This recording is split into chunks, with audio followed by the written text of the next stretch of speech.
Bismillahirrahmanirrahim, salam alaikum. Bienvenue dans cette vidéo consacrée au chapitre 4, l'interblocage. Donc, nous avons vu que lors de l'exécution d'un processus, le processus a besoin d'un ensemble de ressources, mémoire, fichiers, périphériques, etc. Donc, lorsqu'il utilise une ressource, et plus particulièrement une ressource critique, il commence par demander la ressource. Si la ressource n'est pas disponible, on le met en attente. Si elle est disponible, il utilise la ressource et lorsqu'il termine, il doit libérer la ressource et cette ressource devient disponible pour les processus éventuellement en attente. Le problème, c'est que cet ordre d'étapes est un ordre sans faille, en apparence.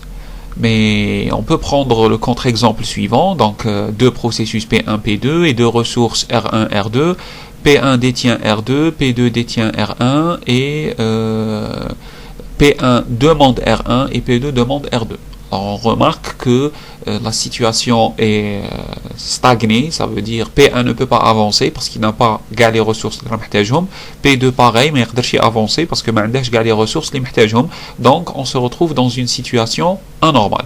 Et c'est ce qui nous mène à discuter l'interblocage avec plus de détails et on commence avec des concepts et des définitions.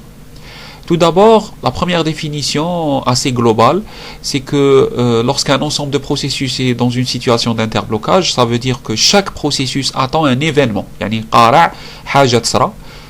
tel que seul un autre processus peut engendrer l'événement, et cela de manière circulaire. P1 يقرأ un événement من عند P2, P2 يقرأ un événement من عند P3, P3 يقرأ un événement qui déclenche P1, et ça donne une attente circulaire. Une autre définition plus axée ressources, c'est que lorsque plusieurs processus sont en situation d'interblocage, un ensemble de processus, cela signifie que chaque processus attend la libération d'une ressource. Cette ressource est allouée à un autre processus de l'ensemble, et cela de manière circulaire. Donc on peut prendre comme exemple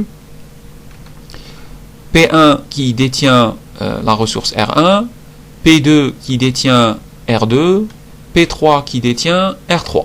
Et en même temps, P1 a besoin de R2, P2 a besoin de R3 et P3 a besoin de R1. Ce qui signifie que ce qu'on va avoir, c'est une attente circulaire entre ces trois processus. Chacun détient une ressource et attend la ressource détenue par le suivant dans le cercle de l'attente. Donc, ça serait intéressant de savoir quand est-ce qu'un interblocage peut arriver. Eh bien, cela est basé sur 4 conditions.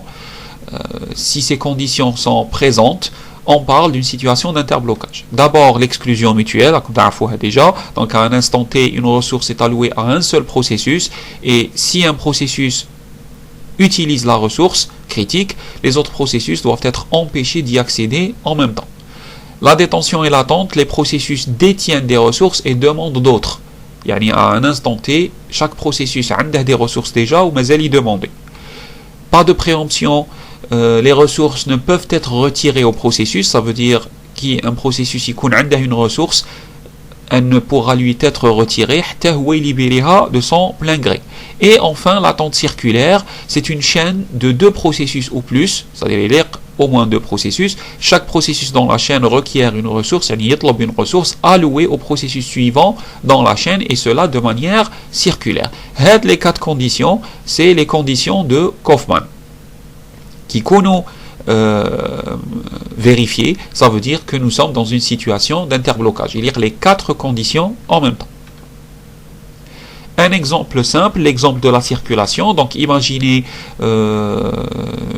une intersection sous une forme carrée si vous voulez. Chaque voiture occupait une place particulière ou quitte avancer de la place l'idji. Donc si on remarque bien, donc on a une voiture qui veut avancer, mais la place est occupée par une autre voiture dans l'autre sens. Donc, on peut faire la projection dans les 4 conditions de Kaufman. Faites l'exemple, c'est simple. L'exclusion mutuelle, chaque voiture qui occupait une place, une autre voiture te la fougue avec la place, donc il y a une exclusion mutuelle. La détention et l'attente, chaque voiture شاد بلاصه وتحوس avancer البلاصه اللي موراها اللي راهي retenue par une autre voiture.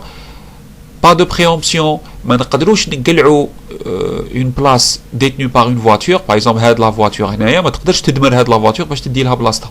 Donc il faut attendre حتى avancer la voiture. Et l'attente circulaire, d'où le dessin les قدامكم, ça veut dire des voitures كل لوطو تقارع اللي موراها, et cela de manière circulaire, d'où la situation d'interblocage في هاد l'exemple de circulation. Donc ça serait intéressant de voir l'interblocage d'un point de vue plus formel à travers une représentation graphique. Alors pour cela, nous allons utiliser le graphe d'allocation des ressources. C'est un graphe orienté, ça veut dire on utilise des arcs et non pas des arêtes, et biparti. Biparti, ça veut dire les sommets تاعنا قسمين على deux ensembles où les arcs ils jouent toujours un élément l'ensemble, le premier ensemble vers un élément le deuxième ensemble. Le katana qui est un ensemble de processus et un ensemble de ressources, mais يمكنش تلقوا arc بين deux processus ou يمكنش تلقوا arc بين deux ressources.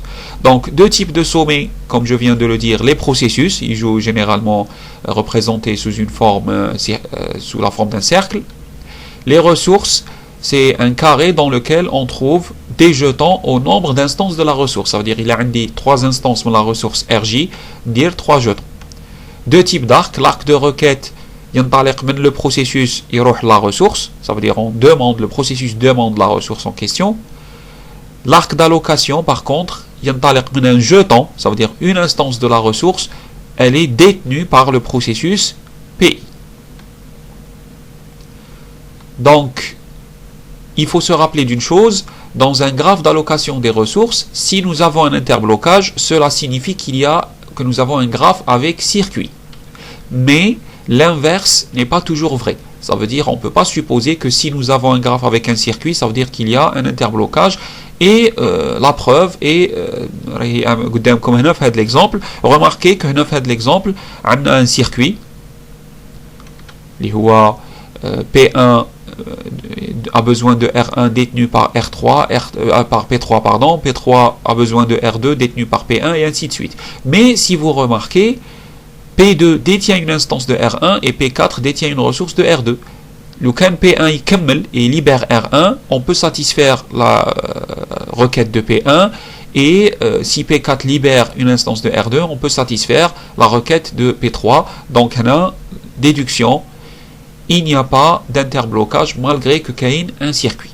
Donc comment on peut utiliser l'idée du circuit pour prouver qu'il y a un interblocage? C'est en faisant la réduction du graphe d'allocation des ressources. Donc dans un graphe d'allocation des ressources, la présence d'un circuit ne signifie pas vraiment l'existence d'un interblocage, mais après réduction du graphe, c'est-à-dire le graphe réduit, oui. Un graphe réduit, tout y a une équivalence. Interblocage implique graphe avec circuit, graphe avec circuit implique un interblocage. Donc la réduction se fait à travers 3 règles. Première règle, si un processus possède seulement des arcs entrants, ça veut dire seulement, il détient seulement, c'est-à-dire il n'est pas en attente, on supprime les arcs. Deuxième règle, si une ressource possède seulement des arcs sortants, ça veut dire il n'y a pas de requête, on supprime les arcs. Et la troisième règle, une ressource avec des arcs entrants et éventuellement des arcs sortants, ça veut dire il y a des instances détenues, et il accueille des requêtes telles que pour chaque arc de requête, il y a une instance disponible dans le bloc de ressources. Donc on supprime les arcs entrants et sortants. Je répète, la ressource a des arcs entrants, ça veut dire des demandes, et éventuellement des arcs sortants, ça veut dire des allocations. Si il y a assez d'instances pour satisfaire les requêtes, les demandes, on supprime les arcs entrants et sortants.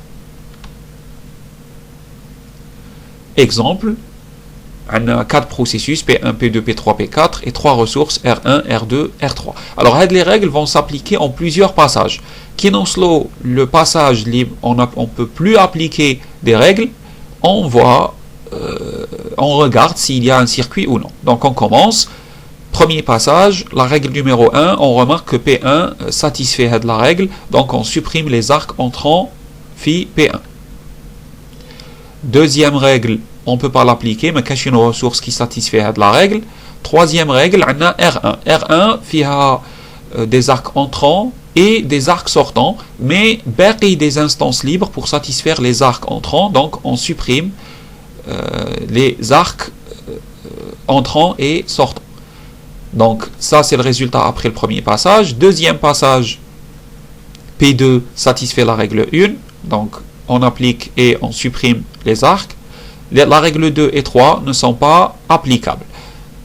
Passage 3, aucune règle n'est applicable, donc on se retrouve avec un graphe réduit dans lequel nous avons un circuit. Et cela signifie qu'il y a un interblocage.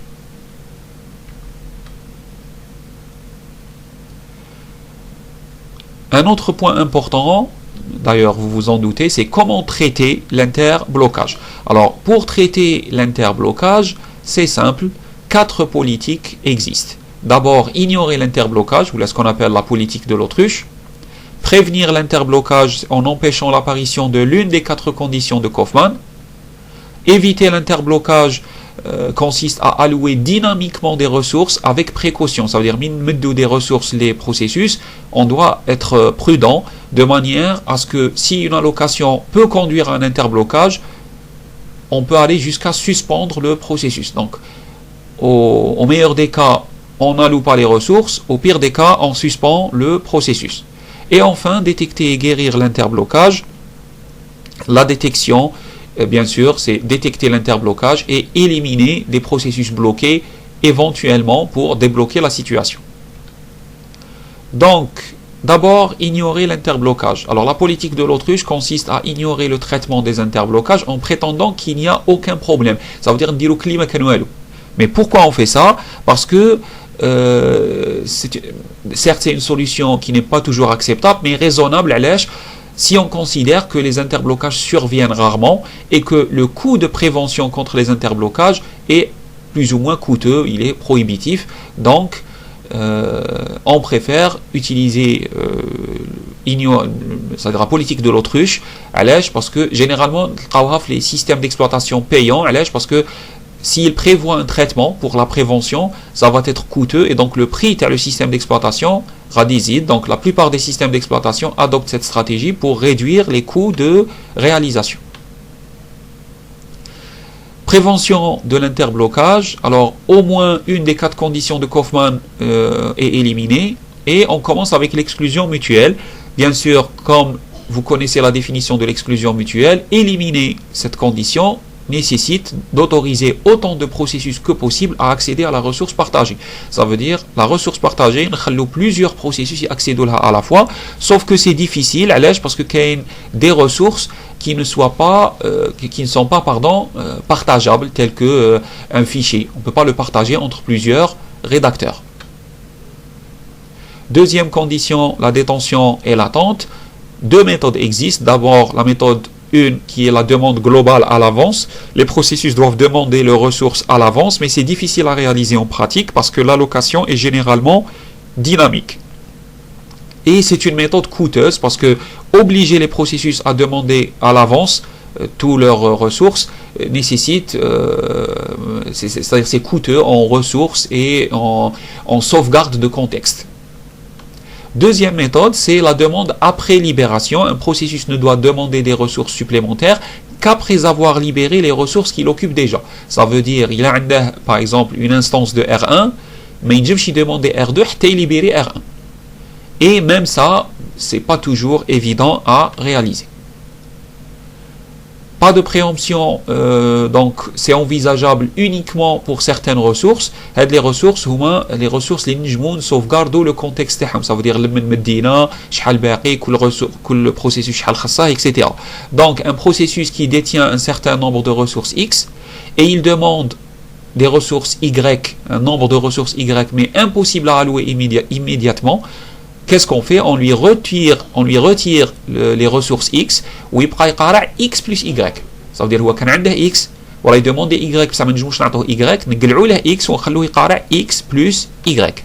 L'inconvénient, c'est une lenteur dans l'utilisation des ressources. Ça veut dire on va allouer plusieurs ressources et ne pas les utiliser pendant longtemps. Ça veut dire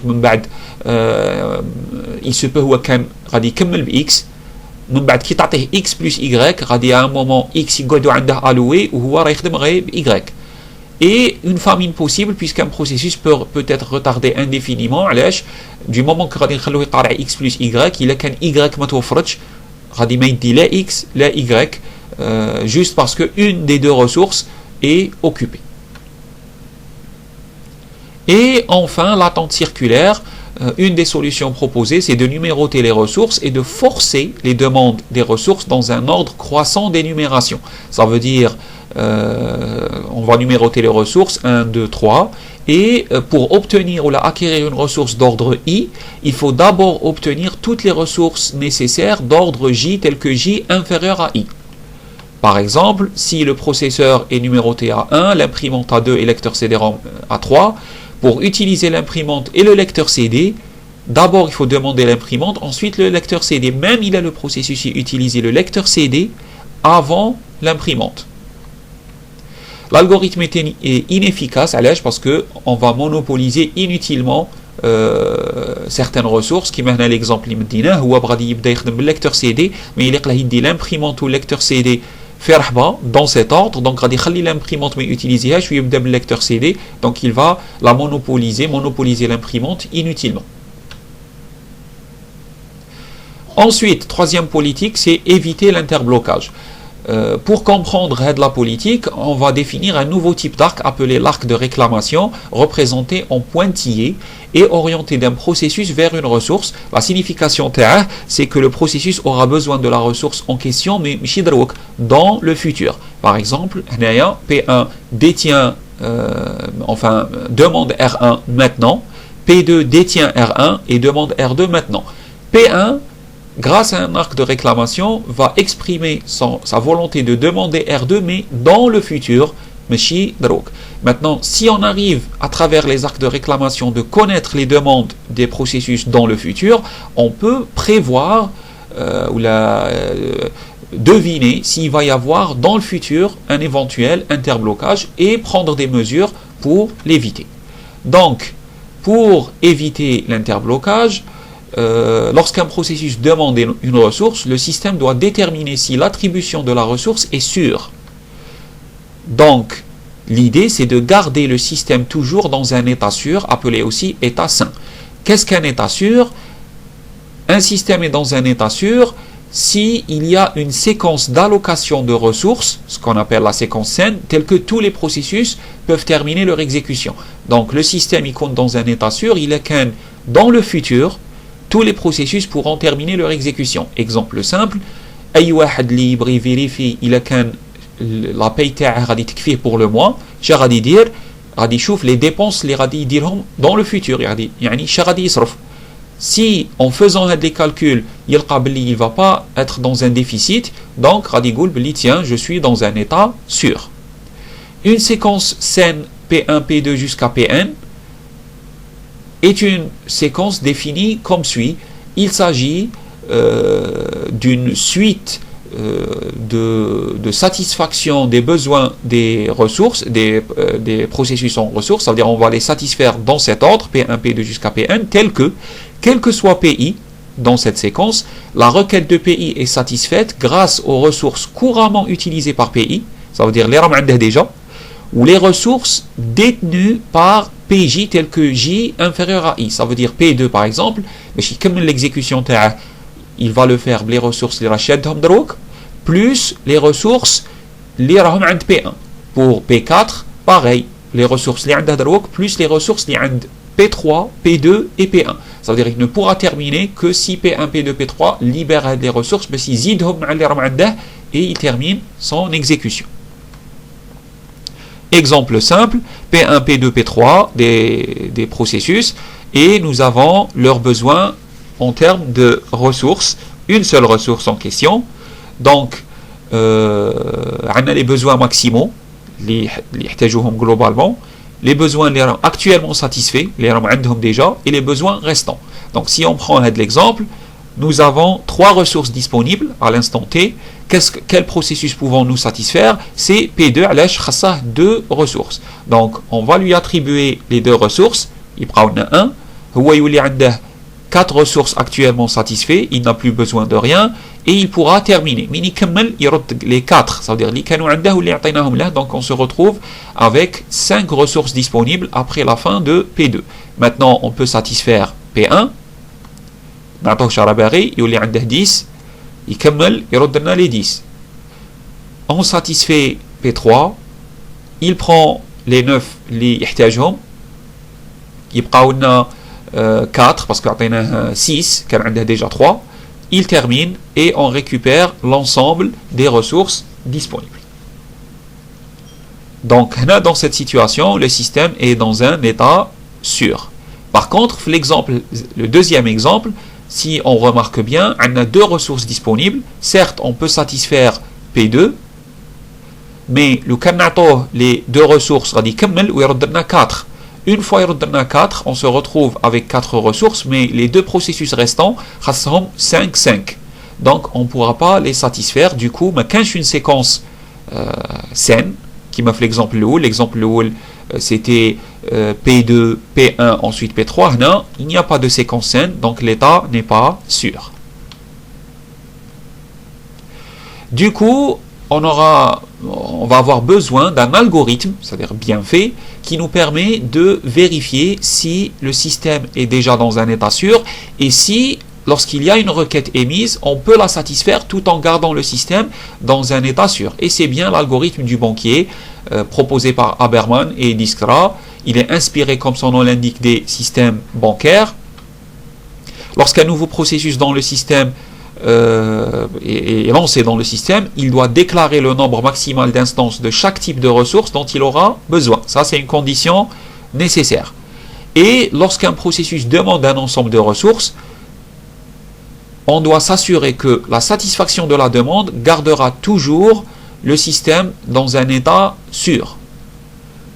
Donc si c'est le cas, la demande est accordée. Si ce n'est pas le cas, la demande est retardée. Donc les entrées de l'algorithme sont d'abord la matrice max qui représente les besoins ou le besoin maximal de chaque processus, de chaque ressource. Et on va noter max i comme étant une ligne de la matrice correspondant au processus PI. Donc exemple, ça c'est une matrice max. Et si on prend max 2 c'est les besoins maximaux du processus P2. La matrice allocation, c'est les ressources déjà allouées pour chaque processus. Même chose, allocation i, c'est une ligne de la matrice, donc allocation ou la allocation 2, c'est les ressources déjà allouées à P2. La matrice need, c'est les besoins restants pour chaque processus de chaque ressource. Donc même principe, avec need i, une ligne de la matrice. La matrice request, c'est les requêtes émises à l'instant T par chaque processus. Donc, request 2. Alors, juste une petite remarque, il faut faire la différence entre need et request. Need, les besoins restants jusqu'à la fin de l'exécution du processus. Request, c'est une requête émise par le processus à l'instant T. Exemple simple, si un jeune homme, mouelfi dit argent de poche à la bourre, par exemple, il délai 5000 dinars, qui dit par exemple le 10 du mois, il connaît déjà 2000 dinars, il demandait 500 dinars, donc le need c'est 3000 dinars, parce que 3000 من 5000 اللي مولفين ديها بصح la requête اللي دارها c'est 500 dinars. Donc qui يدي la requête يولي عنده 2500 déjà alloué وباقي له 2500 في le need تاعه. Et enfin le vecteur available qui représente les ressources disponibles à l'instant T pour chaque ressource. Donc c'est un vecteur pour chaque ressource, le nombre d'instances disponibles. Les contraintes à respecter, vous vous doutez sûrement. Donc max égale allocation plus need. Request i, pour que ça soit valable, il est inférieur ou égal à need i. Ça veut dire qu'il y a un processus qui demande globalement pour terminer son exécution, ou mais il est demander ce qui est disponible. Du coup, c'est justement ce que fait l'algorithme du banquier. Il doit vérifier la validité d'une requête. Donc, c'est un algorithme qui est appelé à chaque fois qu'un processus fait une demande de ressources. Première étape, si request i, ça veut dire la requête du processus PI, est inférieure ou égale à need i, donc on passe à l'étape 2. Sinon, on termine. Ça veut dire que la requête n'est pas valide. Mais on peut demander des ressources كتر من شباقي له هو utilisé. Donc là, le processus a excédé ses besoins maximaux. Étape 2, si request i est inférieur ou égal à available, on passe à l'étape 3. Sinon, on doit attendre. Ça veut dire que il fait une demande, mais si supérieur à ce dont il a besoin, ça n'a des ressources disponibles pour satisfaire la requête, donc on patiente. L'étape 3, une fois qu'on a l'étape 3, la demande le besoin ou ce qui est disponible. Donc là, on va faire une allocation théorique. Ça veut dire on va imaginer que on va satisfaire la requête. Donc chez Diro available reçoit available moins request i, allocation i reçoit allocation i plus request i. Donc on va retirer la requête le disponible parce que les ressources نعطوهم له يتزادوا في allocation parce qu'on a plus de ressources déjà allouées وينقص من le besoin. Need i reçoit need i moins request i. Et là, on passe à la vérification de l'état sûr. Donc là, on va lancer l'algorithme de la vérification de l'état sûr pour voir si le nouvel état du système est un état sûr. L'algorithme de la vérification de l'état sûr est très simple. Il est basé sur deux vecteurs. Le vecteur work, il est équivalent la dimension TA à available, c'est-à-dire c'est le nombre de cases TA au nombre de ressources, c'est les ressources disponibles à un instant T. Finish, le nombre de cases TA, c'est le nombre de processus. Cool case, c'est un booléen, c'est une case qui a un booléen. Si c'est vrai, ça veut dire que le processus pourra terminer. Si c'est faux, le processus ne pourra pas terminer. Première étape, c'est l'initialisation. Work reçoit available. Finish reçoit faux, c'est-à-dire les cases, il do faux. Deuxième étape, il faut trouver i tel que finish i égale à faux et need i est inférieur ou égal à work. Ça veut dire un processus tel que finish ta égale à faux ou le besoin ta restant asghar ou yusawi le work tana. S'il n'existe pas, on va l'étape 4. On va voir l'étape 4. Si ça existe, on une mise à jour. Work reçoit work plus allocation i. En réalité, on va satisfaire les besoins du processus. Donc normalement, on va les besoins de work, on va déjà. Donc ça va faire plus need i moins need i. Donc globalement, work reçoit work plus allocation i. Finish i reçoit vrai, ça veut dire maintenant on sait que le processus pourra terminer et on revient à l'étape 2. Donc là, on a un processus, on va à l'étape 4. Là, on a un processus, on revient à l'étape 2 pour chercher un autre avec le nouveau work et le nouveau finish. Lorsqu'on termine les itérations, on passe à l'étape 4. Si le finish est égal à vrai pour tous les processus, donc l'état est sûr. Si ce n'est pas le cas, ça veut dire qu'un des processus qui ne pourront pas terminer, l'état n'est pas sûr. Et là, on revient à l'algorithme du banquier. Si l'état est sûr, bien sûr, on valide l'allocation. Si ce n'est pas le cas, l'allocation est annulée. Ça veut dire qu'on fait l'inverse. On donne les ressources available, request, ça veut dire allocation, et on l'ajoute à need i. Pour mieux comprendre, on va voir un exemple. Alors l'exemple avec 5 processus et 3 ressources. La matrice allocation, la matrice need, le vecteur available et request 2, ça veut dire une requête émise par le processus P2. Donc l'état du système avant la requête request 2 est devant vous. Et bien sûr, on va commencer par les premières étapes. Donc request 2 est inférieur ou égal, comme vous pouvez le constater, à need 2. Donc on passe à l'étape suivante. Il est inférieur ou égal à available. Donc on passe à la troisième étape. La troisième étape, c'est la satisfaction théorique de la requête. Donc on obtient un nouveau système. Le need P2 et son allocation est available. Maintenant, on va vérifier l'état sûr de ce nouveau système. Pour faire ça, on commence par l'initialisation. Donc, work va recevoir le nouveau available et le finish, il dit faux partout. Et on commence. Première itération, P2 peut passer parce que le nid est inférieur ou égal à work. Donc work reçoit work plus allocation 2 et finish 2 reçoit true. Et P2, ça y est, c'est-à-dire l'algorithme تاعنا parce qu'il a terminé son exécution. Deuxième itération, c'est P5 qui passe, même chose, work reçoit work plus allocation 5, finish 5 reçoit true. Itération 3, P3 passe, donc work reçoit work plus allocation 3 et finish 3 reçoit true.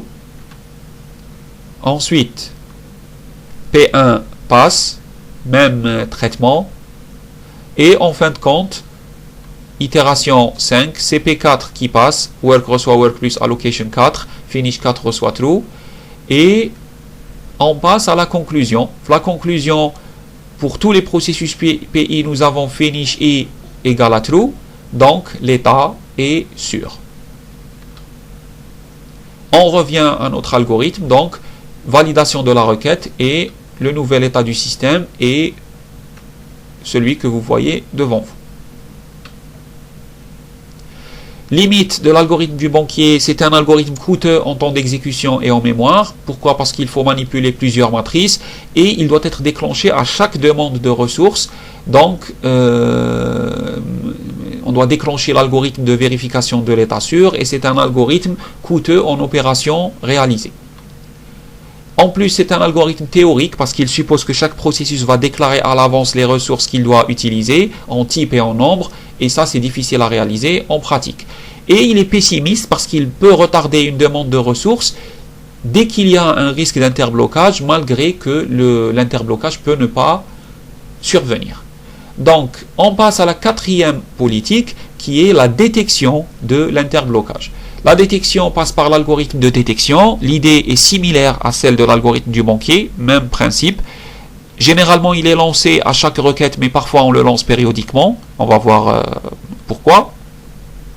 Les structures utilisées, c'est Available, Allocation et Request, Machine Need, et le Work et le Finish.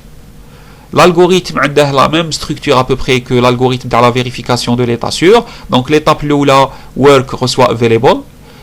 Finish sera initialisé un petit peu différemment. On va faire faux partout, mais qu'est-ce qu'on va faire? On va tester allocation. Si pour un processus l'allocation est différente de 0, on va faux pour le finish. Si c'est égal à 0, on dit vrai. Parce qu'un processus qui ne détient pas des ressources, il fait un éventuel interblocage. Donc, au bout d'un moment, qui est libéré des ressources, il va terminer. Donc, on considère que le finish à vrai. Étape 2, on doit trouver un I, un PI, c'est-à-dire un processus tel que le finish est égal à faux, et request I inférieur ou égal à work, c'est-à-dire la requête à l'instant T est inférieur ou égal à work. Si il n'y a pas ce processus, il n'existe pas, nous avons l'étape 4, qui nous donne la vérification de l'état sûr. Si il existe, étape 3, work reçoit work plus allocation I, finish I reçoit vrai, et on revient à l'étape 2. Étape 4, si finish est égal à faux pour un certain I, ça veut dire ne serait-ce qu'un seul processus, finish est à faux, donc l'interblocage est égal à vrai, il y a interblocage. Sinon, ça veut dire si les processus finish est à vrai, il n'y a pas d'interblocage. Et on prend un exemple similaire à celui pour l'évitement, donc même dimension. Et on a le work et le finish. On commence par l'initialisation. Alors on remarque que P5 n'a pas allocation, donc le finish va être mis à true. Et il n'entre pas pour la prochaine étape. Ensuite, itération 1, P2 عندها request inférieur ou égal à work, donc work reçoit work plus allocation 2, finish 2 reçoit true. Itération 2, P4 passe de la même façon. Itération 3, P1 passe, work reçoit work plus allocation 1 et finish 1 reçoit true. هنا ننبه على حاجه que ce soit في هذا l'algorithme ولا في l'algorithme de l'état sûr, des fois كي تجي تختار un processus يكون عندك plusieurs choix. Par exemple هنايا كنا قادرين نختاروا P3. Donc كيف تخير P1 ولا P3, il y a aucun problème. علاش؟ parce que les séquences sûres ne sont pas uniques. Des fois يكون عندنا plusieurs séquences sûres. Itération 4, c'est P3 qui passe et on met à jour le work et le finish. En conclusion, tous les processus PI ont un finish qui est égal à true, donc interblocage va recevoir faux et donc il n'y a pas d'interblocage. Limite de l'algorithme de détection, il est coûteux tout comme l'algorithme du banquier parce que normalement il doit être exécuté après chaque demande de ressources, mais pour y remédier, on le lance périodiquement et surtout lorsque l'utilisation du processeur est inférieure à un certain seuil. Mais la conséquence c'est que des fois la détection est tardive, ça veut dire qu'il sera l'interblocage, ça détecté tardivement et ce qui rend la guérison inutile. Enfin, comment guérir l'interblocage? Il y a plusieurs méthodes. D'abord la correction manuelle, donc on alerte l'opérateur qu'il y a eu un interblocage et on l'invite à un traitement manuel, par exemple le redémarrage du système. Soit on restaure un état antérieur, c'est-à-dire نعاودو le système un état اللي كان فيه وين ما كانش كاين un interblocage باش ما نسيو ربما ما يعاودش يصرى. Terminaison de processus, soit on arrête un ou plusieurs processus, donc soit on arrête tous les processus ou là nous devons نحبسوا فيهم un à un بالواحد jusqu'à ce que l'interblocage ما يبقاش. Mais là il faut faire attention parce que certains processus des fois ils manipulent des ressources globales, donc les répercussions ممكن تكون assez graves لو كان نحبسوا le processus. Du coup, lorsqu'on adopte de la politique, généralement on doit faire des sauvegardes de l'état initial de certaines ressources. Ben, si on arrête un processus qui les manipule, نعاودو نردوهم l'état initial تاعهم. Quatrième politique, la réquisition des ressources. Donc on peut retirer une ou plusieurs ressources d'un processus et les donner à un autre processus jusqu'à ce que l'interblocage soit éliminé. Donc voilà, c'était la vidéo consacrée au chapitre 4, interblocage. Donc ça sera la dernière vidéo de cours. Donc j'espère que les explications sont claires et faciles à assimiler. Donc je vous souhaite bon courage à toutes et à tous et je vous dis salam alaikum wa rahmatullahi ta'ala wa barakatuh.